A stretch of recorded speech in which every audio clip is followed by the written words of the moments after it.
interesting. Like, for instance, here, Voyager 1 to be exact, okay, it was launched in 1979. In that time, it has traveled 12 billion miles, okay? 77, excuse me, not 79. A message sent from Voyager would take 18 hours to get to Earth, okay? So this is all these years, 39 years it's been traveling, 18 hours for a message to get back to Earth. But traveling at 60,000 kilometers per hour, or about 38,000 miles per hour, it would take 76,000 years to get to the nearest star. And that's about 3,800 generations. How would you say that that's the correct spelling of what? Which one? See at the bottom there on the left, it says, yes, that's the correct spelling of what? Gee whiz. I think it's Proxima Centauri is what they're talking about, the correct spelling. Okay. Anyway, continuing. Our new fastest spacecraft, of course, is New Horizons, which was launched in 2006, and it is just passing Pluto now at 4.7 billion miles. And it's going 52 kilometers, 52,000 miles per hour, excuse me. Okay. Now, Proxima Centauri, however, is one star in the observable universe. Okay, I'm giving you this information so you get an idea of size. Size and where we are. But what is the observable universe? Okay, the observable universe is that portion of the universe that consists of the galaxies and other objects that can be observed from Earth at the present time because the light from these objects has had time to reach the Earth. The observable universe may be considered a sphere with the Earth as its center. Every location in the universe has its own observable universe.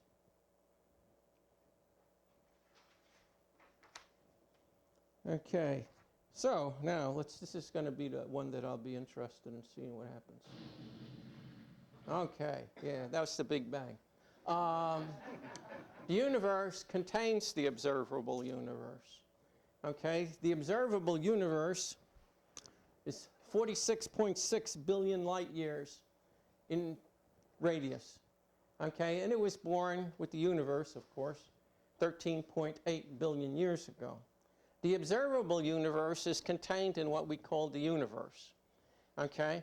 According to the theory of cosmic inflation, which is not really a theory anymore because people have said they've proven it, the universe is expanding at a rate faster than the speed of light.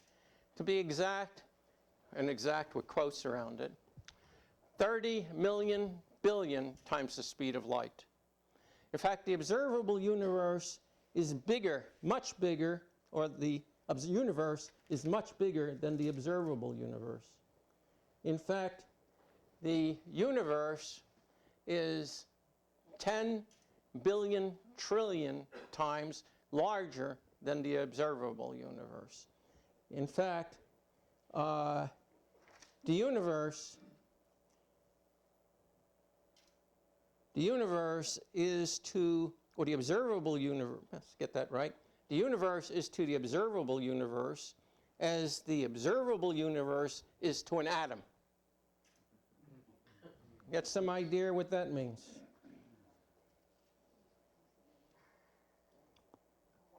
Okay, so I'm going to try this. If it don't work, okay. We'll put a little one of you guys out there. And then what we'll do is we'll take a little trip. And we'll go out around 1 gigaparsec, or 4.9 thousand billion light years. So we'll take a little trip. Let's see if we can take a little trip. Okay, we leave Earth. We leave our solar system. We go out, keep going. Okay, out of our galaxy, out of the Milky Way, and we're going out to the edge of the observable universe. Okay. Now, okay, didn't work perfect. Well, let's see. I'm going to bring this up early. Okay, what are we looking at here? Each one of those dots is not a star. It's a galaxy. Okay, there are between 100 and 300 billion galaxies in the observable universe. A galaxy, as this audience knows this stuff already, is like a city of stars.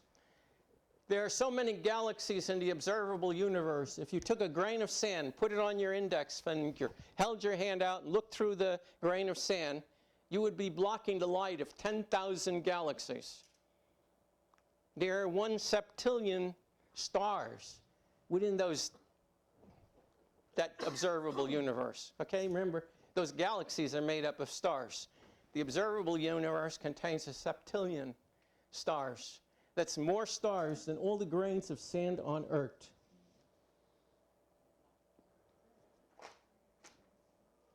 Okay. Now, what are we looking at?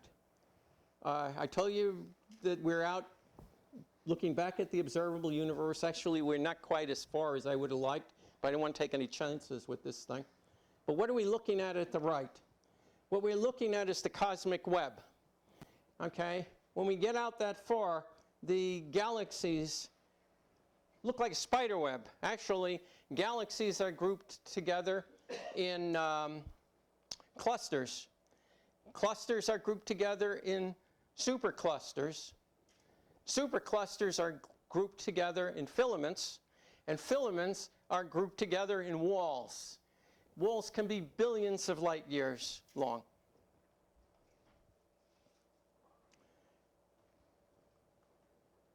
Oh, and another thing before I leave, if you think that's large, well, guess what? It may be one of an infinity of other universes. Okay, so our universe may be one cosmic bubble in the monstrous cosmos. So that's the multiverse. String theory puts that one in. Okay? Now it's not listening to me. I know, that's what worries me. Hold on. Let's see, can I?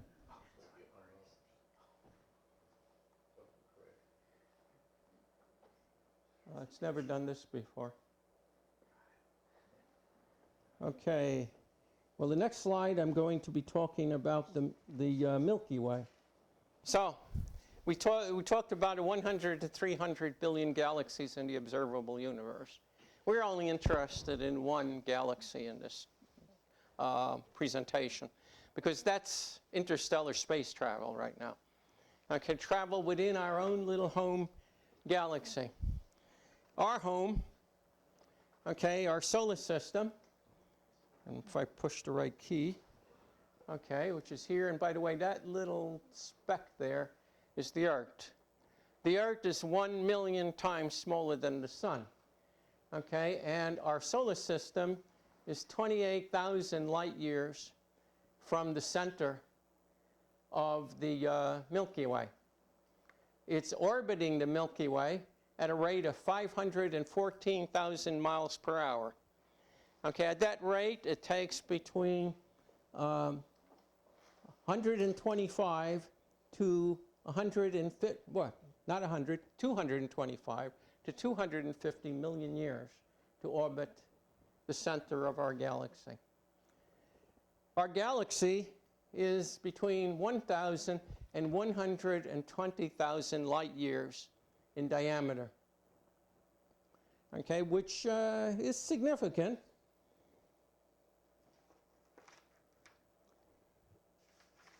However, it's far from the largest galaxy, and we'll get to that in a minute.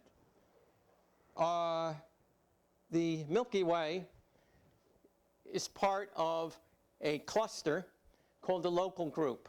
The local group is made up of 54 mostly dwarf galaxies. there are two galaxies of significance in our local group.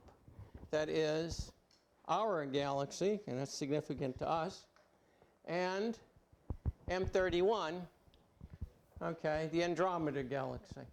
The Andromeda galaxy is 2 million or 2.5 million light years from our galaxy.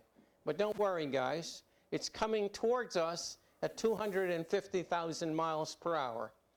At that rate, it will gobble up the Milky Way, because it's twice as big as the Milky Way, in 4 billion years. So maybe your descendants, maybe cockroaches, will get to see it. Okay, I'm hoping we're on a different planet. We don't hear anymore by then. Okay, at the center of our galaxy is a supermassive black hole. Okay, this supermassive black hole is 125 million miles in radius, or about the distance to the planet Mercury if the center of the sun. Okay, it is 4.5 billion times the mass of the sun. Okay, and that's a supermassive black hole that lives in the center of our galaxy. We've proven, at least we think we've proven, that all galaxies have supermassive black holes at their center. Now, if you think this was big, well, it's not. It's like teeny-weeny. In fact, it looked like the Earth compared to, the Earth compared to the Sun, our galaxy compared to IC 1110. IC 1110 is 60 million light years across and has at its center a supermassive black hole, which is 50 billion times the mass of the sun. Okay, in fact, its radius goes past the orbit of the planet Neptune. Now, some interesting things. Our galaxy, you say, well, we've only got this little piece. Is there enough to really explore? Well, our galaxy is made up of between 100 and 200 billion stars. Okay? Thanks to the Kepler mission, we now know that every star in our galaxy has, on average, 1.6 planets. Okay? Of those stars, there are 40 billion sun-like stars in our galaxy, and 22% of those sun-like stars have Earth-sized habitable planets orbiting them. Well, that's something to visit, I would say. Okay. According to some estimates, 3/4 of all the stars in our galaxy are red dwarfs, which means that there are about 60 billion habitable planets orbiting red dwarfs. So as you can see, there's a lot of things to explore. Okay. Let's look at some enabling technologies for interstellar space travel. Okay, there's some good news and some bad news. Okay, but again, remember always, be careful predicting the future with what we know today. There may be an Albert Einstein out there right now that we may need to nurture, who's going to revolutionize everything. So everything I say may become obsolete. Okay, in all cases, if we are going to have interstellar space travel, we must reduce reduce the cost of fuel and the weight of fuel, and increase speed. I said that is essential. There are all sorts of issues that I will not discuss directly, but need to be considered. Weightlessness, micrometeorite impacts, shielding, communications. How about stopping, for example, or changing direction? Okay, well, these things are not going to be covered today. Okay, the distances involved in interstellar space travel preclude most current technologies. conventional rockets burn at a fast rate, but for a very short time. As a result, they have a very low specific impulse. Okay, a major problem with using rockets for propulsion, these type of rockets, chemical rockets, is the speed. Remember, we saw 76,000 miles per years to get to Proxima Centauri. Well, generations using these things. And we would need enough fuel. In fact, we need 10 to 137 kilograms of fuel, liquid fuel, to get to the nearest star, only 4.2 light years from Earth. And that's that fuel corresponds to more mass than there is mass in the universe. So obviously that's not going to do it. The weight of the fuel dwarfs the weight of the payload. Okay, now, these ships that are going to be interstellar ships cannot be built on Earth. Okay, they're just too big. Okay, where are they going to be built? They're going to be built in space, like the space station. However, the way we built the space station was very inefficient. We used the space shuttle. The space shuttle, considered a first-generation launch vehicle, cost $10,000 a pound to put anything in orbit. So if you launch a 5-pound bag of potatoes for eating on the space station, that's $50,000 that you spent on potatoes. Boy, those are good potatoes, and they better be good. Okay.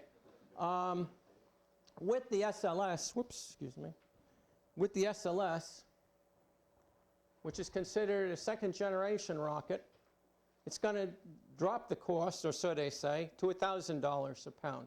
I went and took a look at some of the statistics for it, and I found that the lowest cost per launch is $500 million.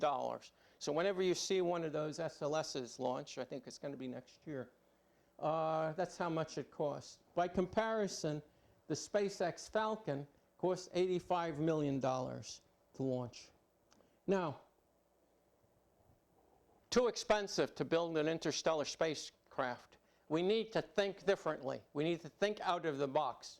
Okay, and one of the things that is being proposed is a space elevator. Okay, space elevator and also the mag-lift vehicle. This evening I found out that they're also considering using steam power for moon launches. That'd be unique, wouldn't it? Anyway, a space elevator involves a counterweight orbiting about 22,000 miles above the Earth,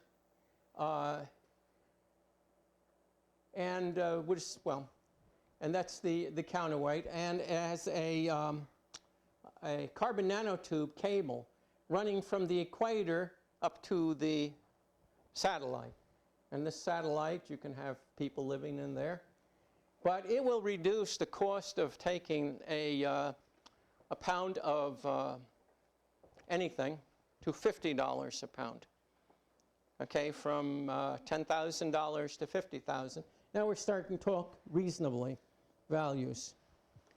Okay, I said that the cable was graphene or carbon nanotubes. They're really talking about having this thing up by 2030. Hold your breath. Hey, you know, a friend of mine says, don't think negative thoughts, then positive things will happen. Okay, you could ride on the space elevator for the cost of a first-class airline ticket. And construction prices estimate to be about between $10 and $50 billion. Okay, this is cheaper than the International Space Station, and it will take about as long to build it as it took the International Space Station to be built. Okay, I can't wait till we get beyond the space station, I'll be honest with you. Okay, another technique that could be considered seriously is the mag-lift vehicle. Oh, and by the way, give credit where credit is due. Arthur C. Clarke seems to have been coming up with many of the ideas. He must have been a genius. Okay. The mag-lift vehicle is uses the same technology that currently is being used by the Japanese for their super fast trains, and it's also being used by the Navy for their rail guns. It uses magnets to shoot things into space. You have no fuel at all, okay? It does away with the fuel. All you have the cost is the infrastructure and the recoverable ship. So no fuel. And that's another important thing. For interstellar space travel, we want weight of fuel to be down. Way down. The downer, the better. Okay? So remember that. And no fuel is better than fuel, if you can get it. Okay. So, how do we get there? Well, cure of boredom is curiosity, and there is no cure for curiosity. Thank goodness. I hope we as adults still are curious. Our kids are, and they need us, and they look to us. So how do we get to the stars? Well, we can live longer. We can put ourselves into hypersleep and sleep all the way there. Okay? Panspermia is another very interesting idea, where we send frozen embryos taken care of by advanced robots. Okay? And when they get close to the destination planet, they can raise the children to completion. Okay, of course we can go faster, but then we got a problem. Old Einstein's special theory relativity says we can't go faster than light. Not quite true. We'll see that. Okay, or of course we can reduce the distance between the stars. Fold space. Okay, if you're here and here, instead of flying this whole distance, we take a piece of paper, fold the space, and then you just travel the little distance. So that's more practical if you can do it. Okay,